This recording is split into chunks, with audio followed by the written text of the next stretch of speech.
ndax doonuma dara ci dëkk bi wax dëgg yàlla yoruma fi benn ndombal tànk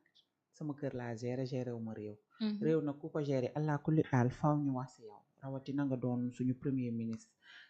c'est pas la personne d'Ousmane Sonko qui intéresse les gens non mais c'est le premier ministre du Sénégal bi mu doon loolu te ñu koy toftal à chaque fois ci turam jamono ji bu ñu ne ci réew mi Ousmane Sonko liñ ciy teg mooy premier ministre du Sénégal donc on est obligé ñu koy xool bu ñu fàtte ne ñun Sénégal ñooy fay Ousmane Sonko ñun Sénégal ñoo logé Ousmane Sonko et buy génn di dem voyage sax su fekkee voyage boo xam ne la dafa ñeel mbirum Sénégal suñu ay koppar lay utiliser pour dem ci voyage boobu ba ci mission bu koy dox ji wala li ni mel léppam suñu koppar la donc ñun on a l'obligation ñu surveiller ko dafa am ay comptes yu ñu war a rendre dafa am ay comptes ñun yu ñu ko war a demander loolu c'est par la force ah il a ëbët loolu kenn mënu ci dara dañ ko koy laaj dañ koy dañuy tudd turam dañuy wax si moom waaw tant daal lii ñu ko jox ci réew mi tekki bu ko tegal ñu nañu doonatuma fi dara ñun dañuy wax si moom wax dëgg yàlla et le fait que le premier ministre voyage ça c'est pas un problème premier ministre yàgg na voyage si réew mi ñun suñu yoon newul ci loolu c'est pas ça qui nous dérange en fait ce qui nous dérange mooy ce qui se passe réellement au sommet de l'État ñu loolu la ñu bëgg ñu wax ñu en fait et puis si biir constitution bu sénégalaise amul fenn fu ñu ne premier ministre warul tukki en même temps que président de la république ça c'est pas un problème loolu mettiwul président bu voyager terewul li ko war ci réew mi da koy doxal su amee lu mu war a signer mën na ko signer su amee lu mu war a dogal mën na ko dogal dugal bu mu war a jël premier ministre bu voyager ci réew mi bu ñu amee lu ñu bëgg ñu signer ko mën nañu désigner benn ministre mu signer ko à sa place kon kooku du deuxième personnalité bu réew mi en plus c'est le président de l'Assemblée nationale bi moo nekk deuxième personnalité de l'État waaye dañoo toogoon ci ginnaaw tuuti moom Ousmane Sonko mu ni dañu ko invité woon ca France mu waroon fa dem je pense benn programme mu xamal leen ne leen seen programme bii de dafa coïncider ak njiitu réew mi président Bassirou Diomaye war a voyager te moom président ak premier ministre baaxoowuñu di génnandoo simultané de façon simultanée maanaam tukkeendoo ñoom ñaar génnandoo réew mi day mel ne réew mi état day mel ne jamono ji amul bopp am na tey quotidien bu ko unee donc moom moo ñu waxoon loolu ñu koy laaj qu'est-ce qui a changé entre-temps ba mu xam ne président day voyager démb ñu wax ko ci conseil des ministres gi ñu weesu terewul mu dagg loolu dem voyager te moo ñu waxoon ne du voyager en même temps que président de la république loolu qu'est-ce qui a changé lan moo xew digganteem ak président Diomaye loolu rek lañ bëgg a xam ñun en fait c'est ça loolu moo waral wax ji bari mais est-ce que loolu dinañ wax pourquoi qu'est-ce qui a changé parce que tey président dëgg la dem na ci 7e sommet UA bi mais avec la situation économique est-ce que de loolu moo poussé le premier ministre Ousmane Sonko moom aussi mu dem chercher ji des partenaires ça aussi c'est un problème premier ministre bu waree génn boo xamante ci bi ça concerne la République ça concerne le Sénégal page officielle bu primature lan mooy seen liggéey pourquoi sénégalais yi waruñ leen a mën a wax ne leen seen premier ministre dafa war a voyager bés sàngam lay doxi wax naa la ne la on a l'obligation de contrôler Ousmane Sonko c'est notre premier ministre pas bu mu seqi bala am koo teg war nañ xam la tax mu koy teg ak la tax mu seq ko loolu c'est forcé ah man je me demande ñi wax naan pourquoi ñu naan Ousmane Sonko dama yaakaar en fait amuñu xel wala duñu xalaat mais ñun Ousmane Sonko dañ koy tudd mooy suñu premier ministre dañuy wax ak moom par force dafa am compte yu ñuy rendre par force loolu kenn mënu ci dara dañ koy def problème bi mooy pourquoi premier ministre di tukki ñu koy nëbb pourquoi premier ministre bu fekkee voyage officiel la lan moo tax mënuñu ko annoncer et puis version yu bari yi ñu ci gis mooy lan tantôt dafa voyage d'affaires la dafa wuti xaalis ngir réew mi dafa ànd sax ak ministre de l'économie Cheikh Diba loolu amul luñ ciy nëbb tantôt PM dafa dem umra tantôt leneen waaw mais qu'est-ce qui est vrai et qu'est-ce qui est faux man je me dis que ne mooy El Malick Ndiaye mooy keneen ka wax ak Waly Diouf Bodian muy keneen ak keneen ils sont au même niveau d'information que nous man loolu laa jàpp parce que ñun bu ñu Madiambal Diagne waxul woon nañu Ousmane Sonko décollé na ci ab jet privé ñun duñu xam ne Ousmane Sonko voyagé na communiqué moo war a jiitu ci page officielle lu primature ñu xam ne premier ministre dafay génn ñu xam ne si suñu ay soxla la nekk nous sénégalais loolu dafay neex sax ñu wax ñu premier ministre kat mi ngi voyagé parce que lii la war a uti ci ngir économie réew mi suqaliku Sénégal bu metti gi boo ñu nee PM day wuti xaalis pour réew mi kay dañuy nangu mais nëbb gi moo tax y a de quoi nit ñi poser wu la question pour xam qu'est-ce qui se passe PM dafa bañ a gunge président de la République ci voyage voilà on sait pas non mais est-ce que voyage bi ñoom ñoo si war a ànd quand même. non pas ànd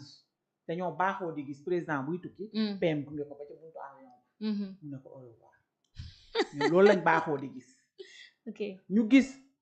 avant dernier voyage président de la république PM gungewu ko. salap boobu problème yi tàmbali nañ intérieurement kenn xamagul. ci gàttal bu dee voyage bi c'est officiel sénégalais yi dañ ko war a yëg ñoom dañoo am obligation rendre ñu ay compte su dee cette voyage la boo xam ne de façon officieuse la aussi jarul na ko PM day am na droit dem jël vol dem doxi ay soxla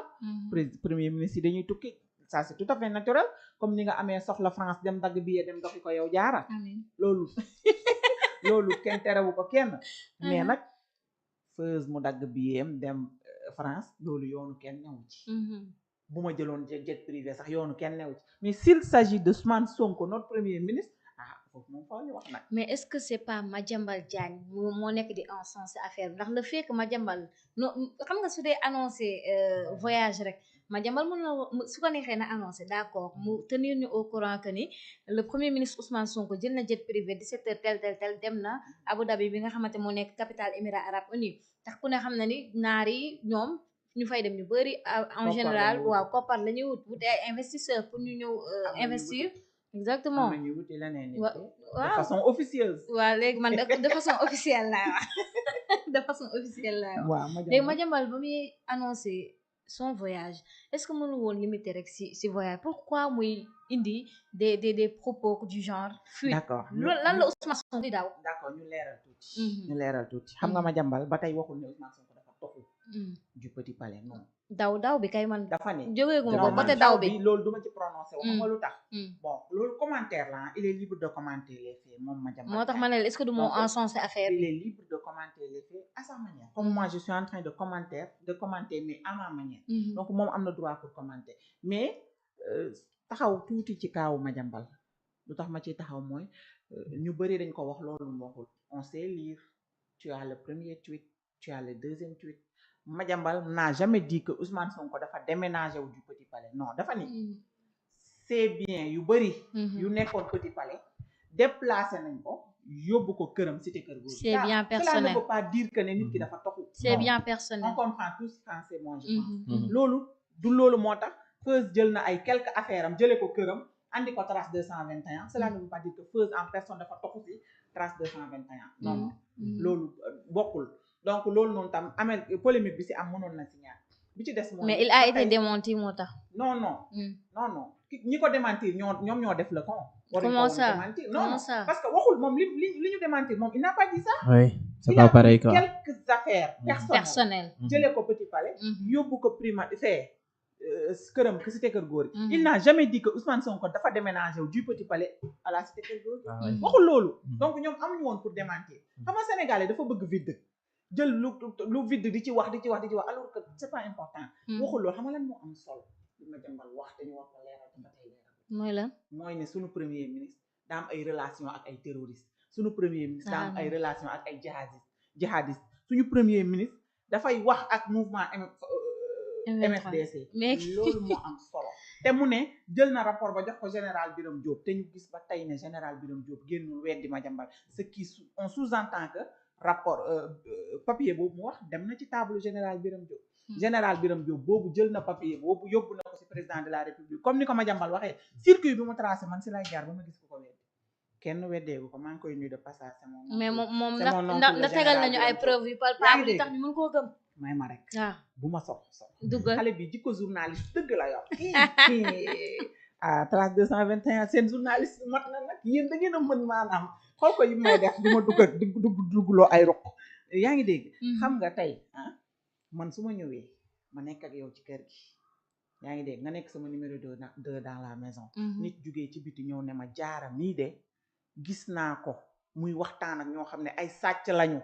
mën nañu cambrioler kër gi à tout moment jaara mi ngi waxtaan ak ñoom mi ngi lëngoo ak ñoom mi ngi lonkoo ak ñoom preuve yi ma ci am mi ngi nii tegal ma ko sama kaw table xam nga man lan laay def du ma ne ji jaara li ma koy wax ci jaara dëgg la non non waaye dinaa jël jaara pour le moment génnee ko sama kër def samay investigation ba xam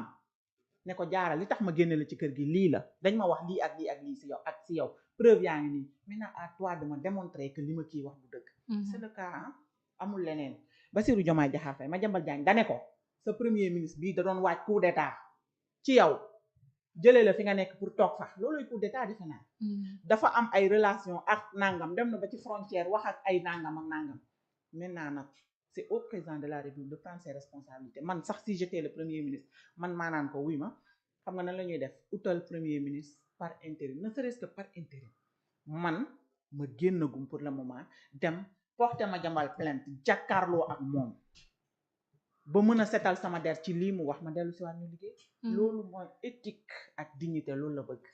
donc pourquoi ñu attardé wu ci ay waxu Madiambal Diagne ci ay dafa fuite dafa daw ak dafa lii fii ko daw ak ko dawul yëpp daañu ko xam affaire yi mi ngi suñ kanam newul suñ ginnaaw.